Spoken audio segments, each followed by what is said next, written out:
¿Quieres contarlo? Sí, sí, sí. Ok. Ok, empieza aquí.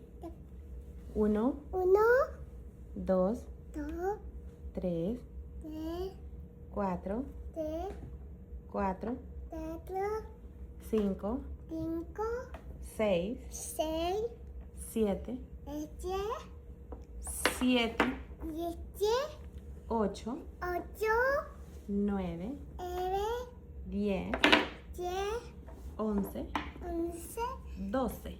12. ¿Ves? Sí se puede, ya te lo vas a aprender. Emma, Ujú. me va este.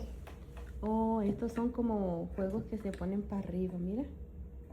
Para que tú aprendas como a equilibrar, pienso yo. Mira.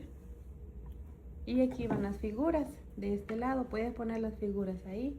Dependiendo cómo miras la figura, ahí va cada uno. Emma, me va Ok.